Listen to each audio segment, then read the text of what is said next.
you.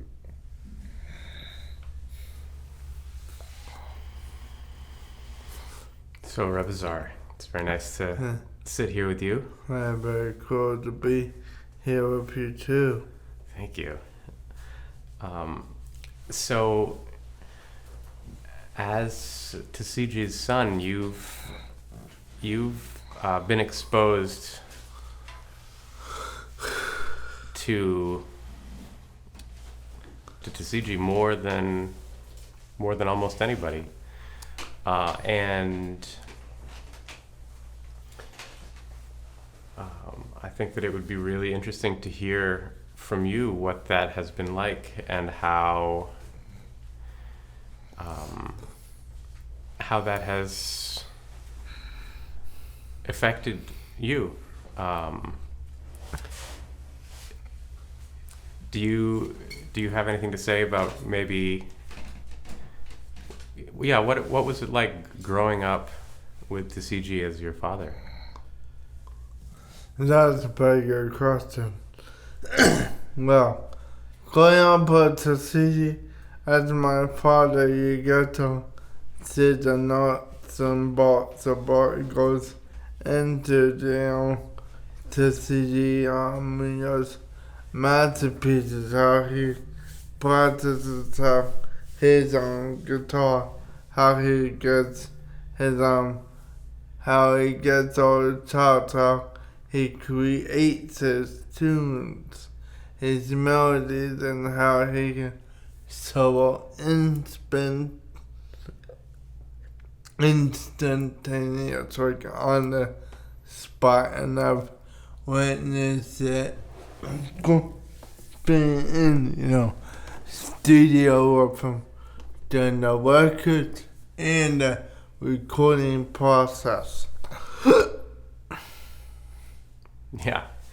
And yeah, his music must have had a really profound effect on you from a very young age, being so close to music that's so charged, so high spiritually. Oh man, yeah, and the teachings to how his music is a lot like his teachings. He does both instantaneously. It's like no one I've ever seen before. Yeah.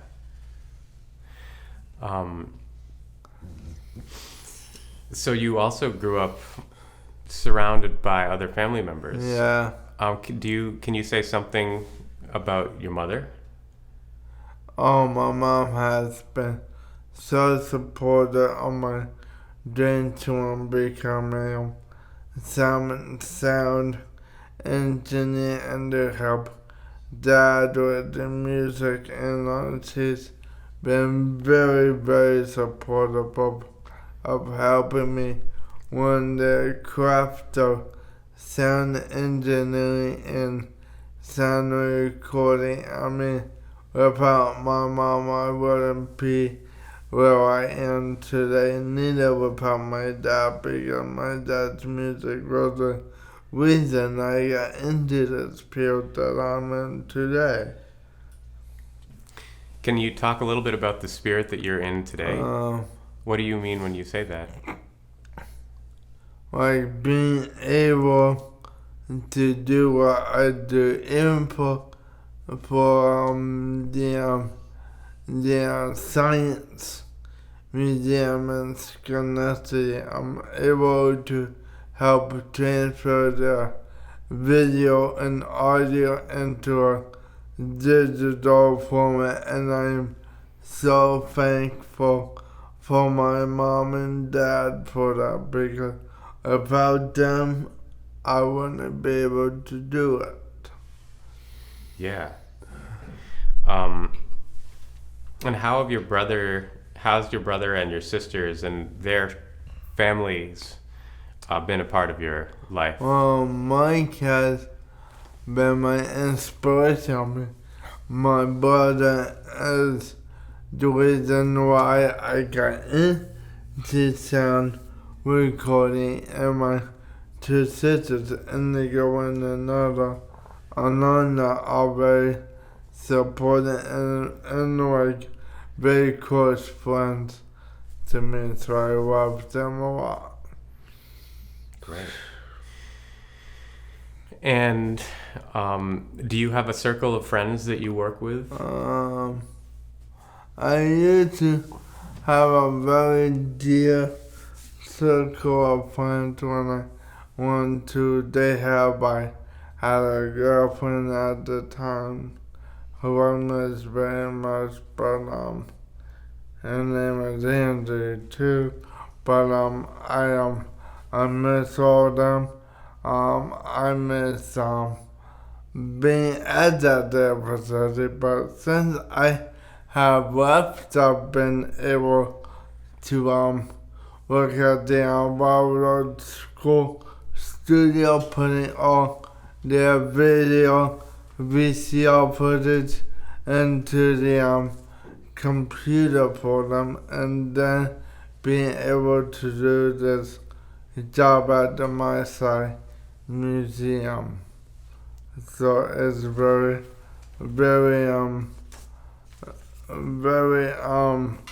impressive what I've been able to do. Yeah.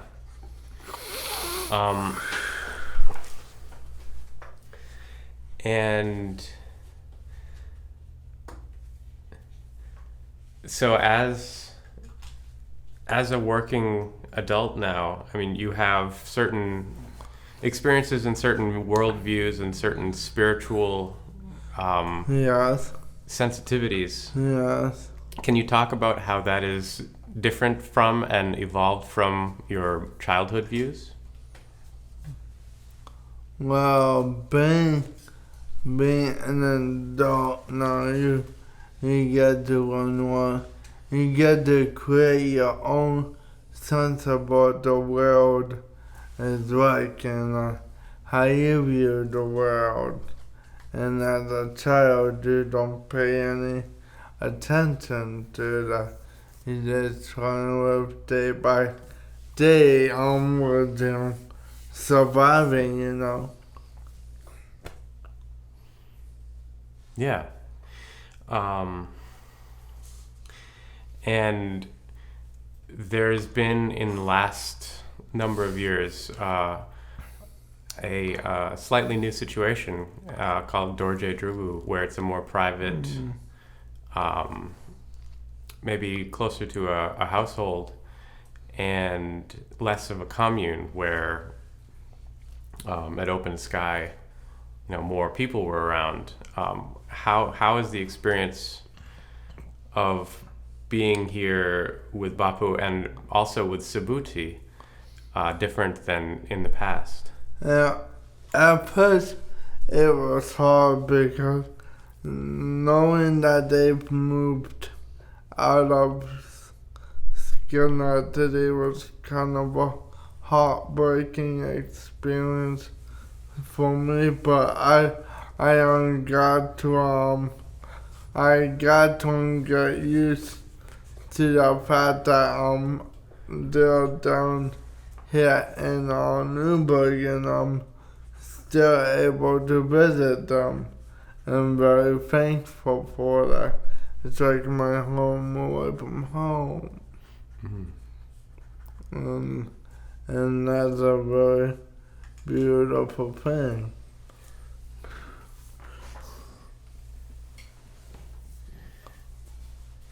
So, has your relationship to music, and particularly Bapu's music, changed? Not really. Can you talk a little bit about that relationship? I've been very close to the music my whole life, ever since I was a baby, actually. And I've been paying very close attention to the music and the sound my dad got, especially the recording process. I mean, that is still a very intriguing part of being close to the music for me. So the technical parts of recording, or also maybe the magic of technical and also hearing the magic happen when he's interacting with other musicians. Yeah. Is this music like any other music that you've ever heard? Is it similar? No, it's very unique. But I do hear hints of it in other music, but it's still not the same. Yeah. And I had to mention my favorite album from Tisziji Munoz is his double album, Visiting is putting on it. That's Love Always. Shoot. Love Always. Phew.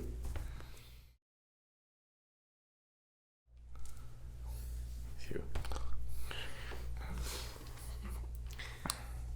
So, you were mentioning supporters of the music, and one person that's impossible to miss has been Subuti. Subuti. Yeah. Can you talk about your relationship You to mean Subuti? Nancy Kramer Munoz, yes. Yeah. Exactly.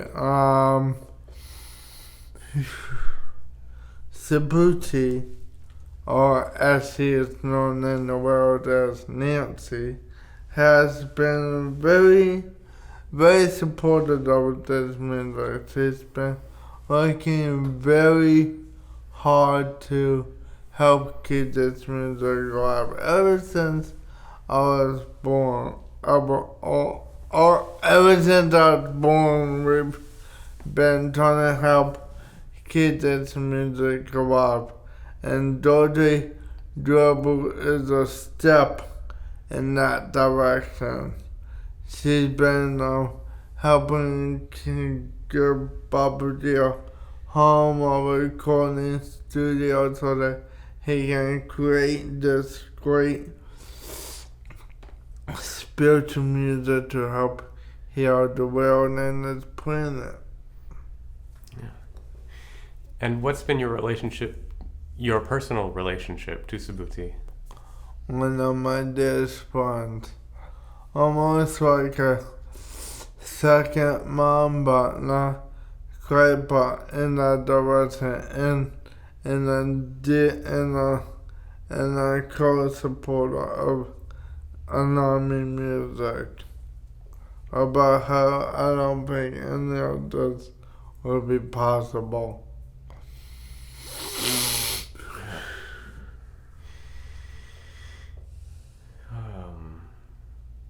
So you have an interesting way, a really beautiful way of hearing this music and being at concerts with you. I've noticed you have a very interactive way of listening, and you have this very perfect ease listening to some of this music, which is some of the most challenging music that exists. Spiritually very challenging, spiritually very rich, and also technically very challenging and demanding.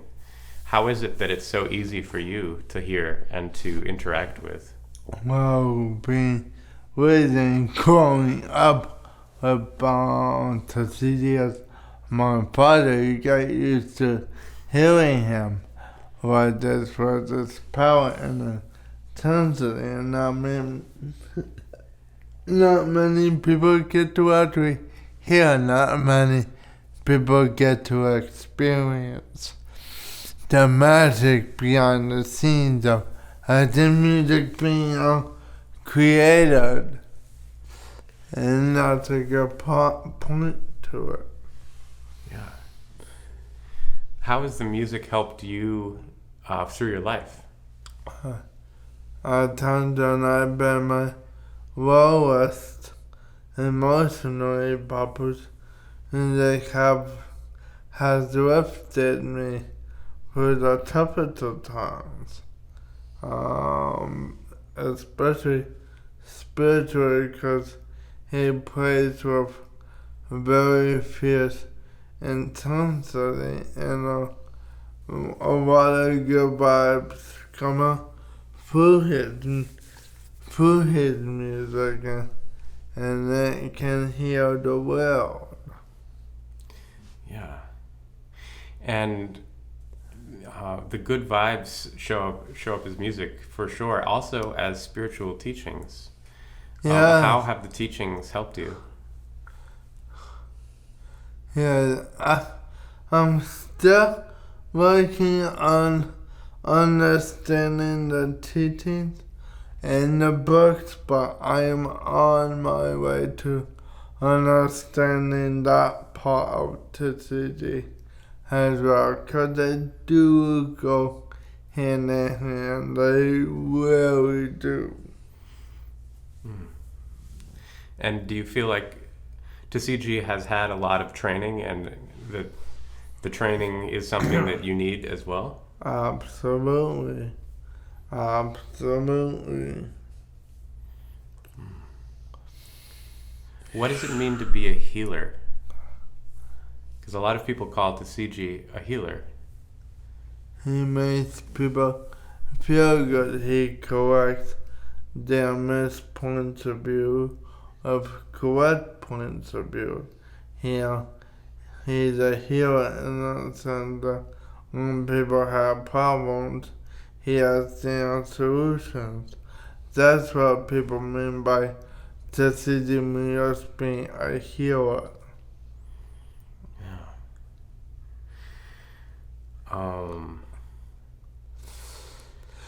Great.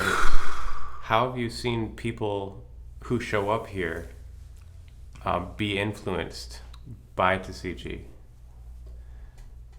I guess it was points of view and musicians when they play with Tisziji, they feel 10 times better after they play, and I've seen it myself. Yeah. Great. Is there anything else that I haven't asked you that you want to mention? No, that's it. Okay. Okay, what about you? Thank you. Love always. Hugh.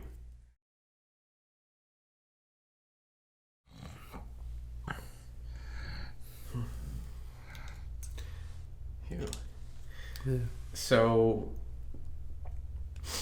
you have a mind for music. You obviously have a very deep musical memory. Yes. And so I'm curious how, since you've heard so much music, how you would compare different musicians to Bapu, for example. Okay. How would you compare Jimi Hendrix's guitar playing to Bapu's? Well, Jimi Hendrix is more of a bluesy cat, you know. Bapu needs more avant-garde jazz. I mean, Jimmy was going in that direction, but Tisziji takes it way far out there.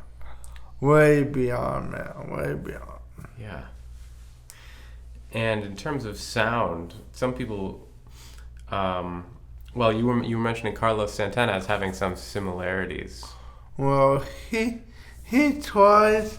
He at one point in my life tried to go be with Tisziji, but I think Tisziji heard that he took it way beyond that. Even to a point that I don't think John Coltrane could have gotten to, but he also was on his way there too. Neat. And you mentioned John Coltrane. Do you want to say anything else about the similarities or the differences between John and Bapu? Oh, John and Bapu John was going to be a very spiritual person at the end of his life. I think Bapu is just continuing that and bring it to a whole different level altogether. How is the level different?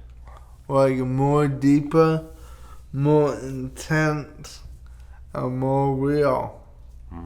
And for Rashid John Coltrane's drama, he says Baba G's the real deal. Okay, question? Yeah. How about Miles Davis, who is a contemporary of John Coltrane's? Man, David, well, he's more, he can definitely play. He has very beautiful melodies, but he's still technically in the jazz genre. He was getting a pinch out there, but he's more of a orchestral jazz player. Yeah. And McCoy Tyner. Well, McCoy Tyner was in John Coltrane's band, so McCoy knew about that spirit that John was heading to, but he's never heard anything like Tisziji. Yeah. And jazz guitarists in general, are there any jazz guitarists you want to mention? And that way, because they are all at the beginning level of being deep, but my dad, Tisziji Munoz, is like one of the deepest cats out there. Are there any deep cats you want to mention while we're talking about other musicians? No, really. Okay. How about classical music? Is there anything about Bapu's music that you'd call classical, or anything in the classical music that you... Well, maybe there are melodies, but then he exploded on the solo, so it's really avant-garde, to really jazz avant-garde of those hints and textures, but not quite, if you know what I mean. Cool. All right. Thank you.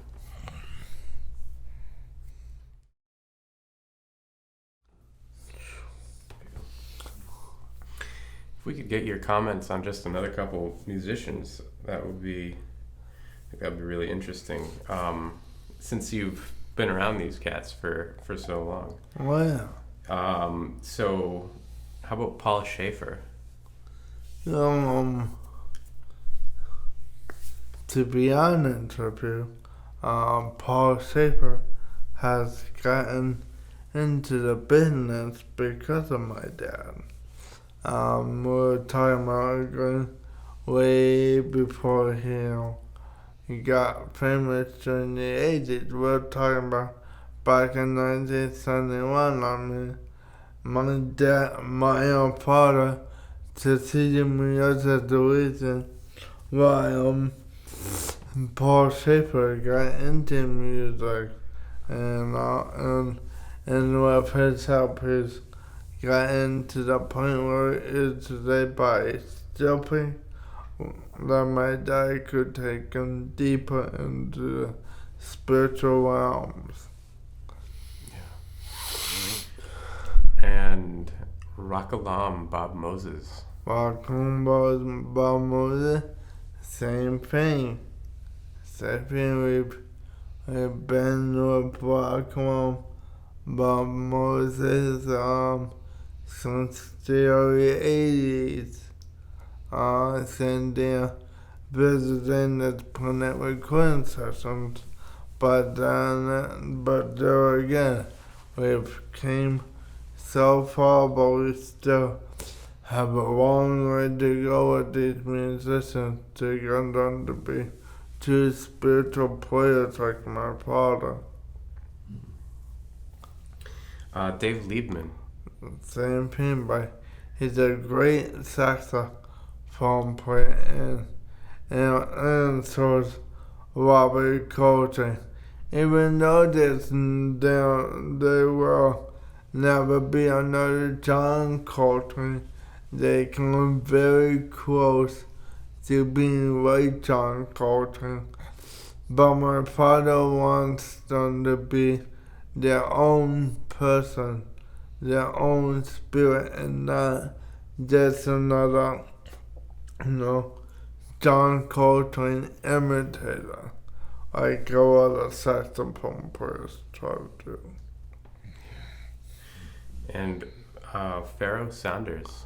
Pharaoh Sanders is a great side man too, John Coltrane, and he's played with Tisziji Munoz, and Tisziji has also been in his band during the 70s to the 90s and has done a tremendous body of work of him, but we still got a long way to go.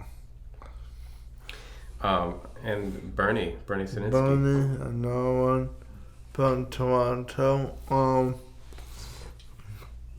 Great. One of the legendary jazz piano players of Toronto.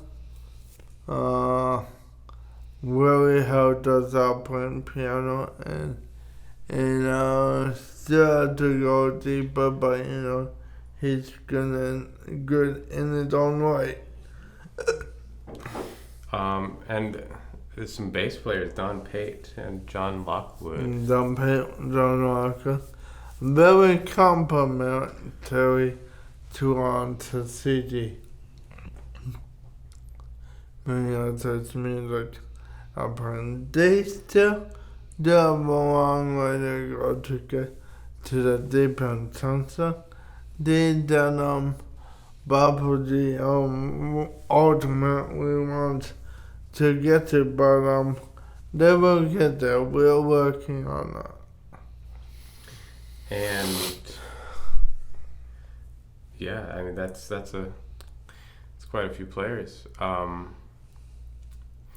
How has it been for you? You're on an album. What was that like singing on an album for you? Oh my God, interesting. Because I sing on my God, but I really prefer being part of their recording process because I get to see how things are being created, and plus I get to hear my dad work his magic on the sound, and that's why I like being in the studio when you get to see and hear the magic as it's being created.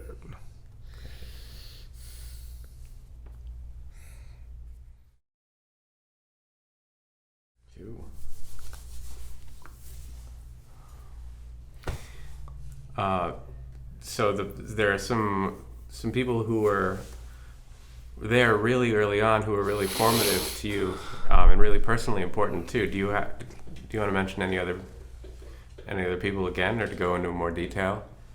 Yes, about Paul Schaefer, because he's really been there since the beginning in Toronto. I mean, he's played in my dad's bands ever since 1971, so he's been around. I mean, he's really been around the block a few times. And he's done a lot of recording and gigs with my dad, and he's been healed by the young music as well. So has John Medeski, because he's another one that needed my dad's music but didn't know it when he started playing. Then as he got deeper into the music, he started understanding what it was really about. Yeah. That's great. Is there anything about the way that Paul plays that has to do with the fact that he met Tisziji so early on? Do you hear anything in Paul's playing that you attribute to Tisziji? Well, I hear the sensitivity in Paul's playing that very few piano players give property where they accompany him. It's like he knows what it's all about.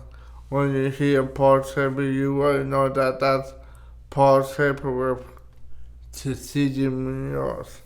Yeah. Great.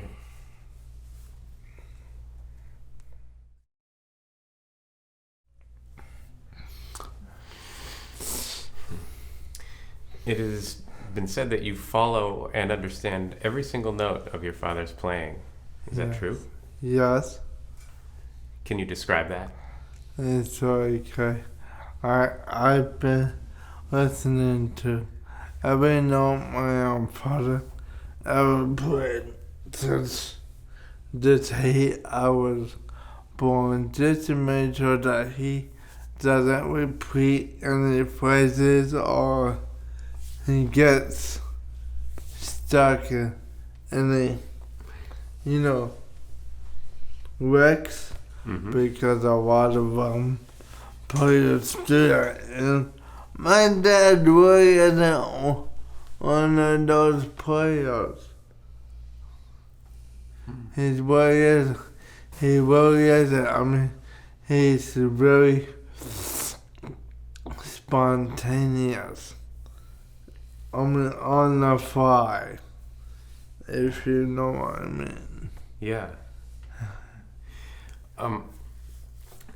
Can you say more about the creative process as it relates to Tisziji?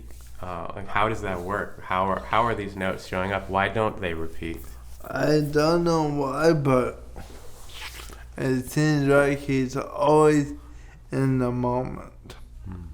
Like a lot of guitar players who work back on their past and their old works,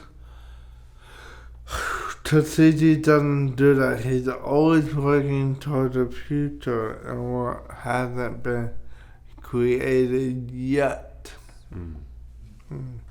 And playing from that dimension is very hard to explain. Yeah. Great. Is there anything else you want to say about his music as a parting note, as an introduction, a reintroduction? If you want to hear a player who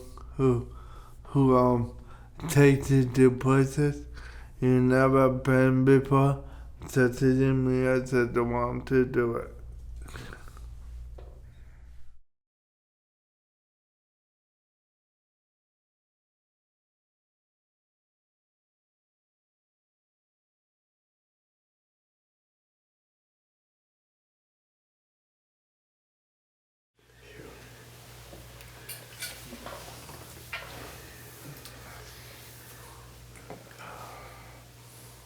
How do you feel and what do you think after sitting through that half an hour of satsang? When my dad does satsang, it's like he's playing music with words. It's quite an experience because none of it is even scripted. It comes from God, Spirit, whatever the source, the one, and it's unexplainable.